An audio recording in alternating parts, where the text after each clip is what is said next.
Private member bill संसद में विधेयक का एक प्रारूप होता है जो आम सांसदों की ओर से पेश किया जाता है। संसद में इस बिल के पास होने की संभावनाएं बहुत ही कम होती है। ऐसे में सवाल ये उठता है कि विरोध कर रहे किसान आखिर में इस बिल को संसद में पेश करने की मांग क्यों कर रहे हैं।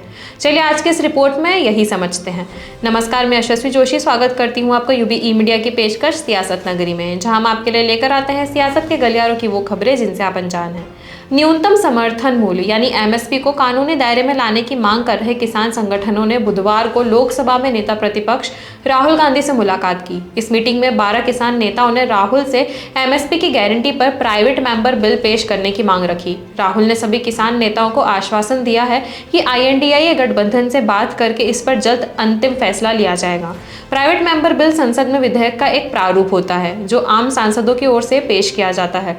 संसद में इस बिल के पास होने की संभावनाएं बहुत ही कम होती है। ऐसे में सवाल ये उठता है कि विरोध कर रहे किसान आखिर में इस बिल को संसद में पेश करने की मांग क्यों कर रहे हैं। चलिए पहले आपको बताते हैं कि क्या होता है प्राइवेट मेंबर बिल।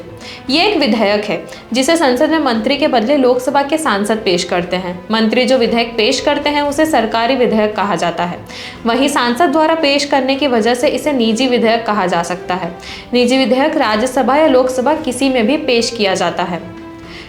सदन में स्पीकर और सभापति के विचार करने के बाद इस पर बहस कराई जाती है। बहस के बाद जरूरत पड़ने पर वोटिंग भी कराई जाती है। देश के इतिहास में अब तक 14 निजी विधेयक कानून बनाए गए हैं।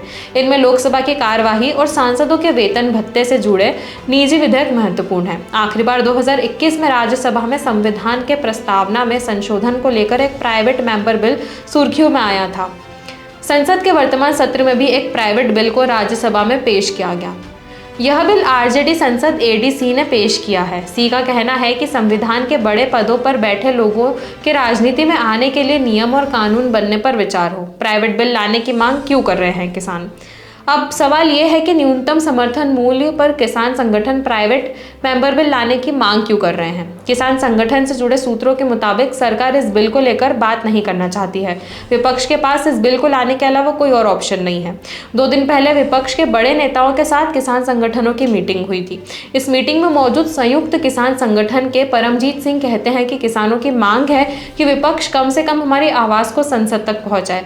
सी के मुताबिक अगर ये बिल पेश नहीं हो पाता है या गिर जाता है तो इससे सरकार की ही किरकिरी होगी, क्योंकि सरकार ने अब तक खुलकर ये नहीं कहा कि एमएसपी को लीगल गारंटी के दायरे में नहीं रखा जा सकता। सी आगे कहते हैं कि 2021 में जब 3 कृषि कानून को सरकार ने वापस लाया, उस वक्त एक समझौते के तहत सरकार ने वादा किया था कि वो जल्द ही एमएसपी को लीगल गारंटी के दायरे में लाएगी। हाल ही में एमएसपी को लेकर सदन में ही नेता प्रतिपक्ष राहुल गांधी से कृषि मंत्री शिवराज सिंह चौहान भिड़ गए थे। राहुल ने सदन में कहा था कि किसानों को एमएसपी ठीक ढंग से नहीं मिल पा रहा है। किसान संगठनों का मानना है कि लोकसभा चुनाव में जिस तरह से उनके बाहुल्य वाले इलाके में बीजेपी की हार हुई है, उससे पार्टी सदन के उनके मुद्दों को जरूर सुनेगी। इतना ही नहीं, आने वाले वक्त में 3 राज्यों के विधानसभा चुनाव होने हैं। उनमें हरियाणा और महाराष्ट्र किसान बाहुल्य ही है।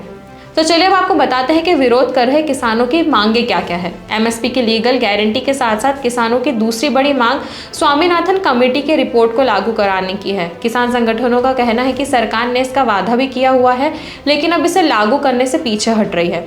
इन दोनों मांगों के अलावा किसानों का यह भी कहना है कि 2021 में आंदोलन के दौरान सैकड़ों किसानों पर केस दर्ज किया गया था। आंदोलन जब समाप्त हो गया तो इन पर से मुकदमे वापस लेने की घोषणा सरकार ने ही की थी, लेकिन अब तक कई किसानों पर से मुकदमा वापस नहीं लिया गया है। किसान नेता सरवन सिंह पढ़ेल ने बताया कि राहुल गांधी और INDIA गठबंधन ने हमें आश्वस्त किया है कि इन सारे मुद्दों को देश की पार्लियामेंट में उठाएंगे। तो यह थी हमारी आज की खास रिपोर्ट, और आपको ये कैसी लगी अपने विचार हमसे जरूर साझा करें। वीडियो को लाइक और शेयर करें, साथ ही चैनल को सब्सक्राइब जरूर करें। सियासत नगरी आपके लिए लाता रहेगा ऐसी ही सियासती खबरें। तब तक के लिए धन्यवाद।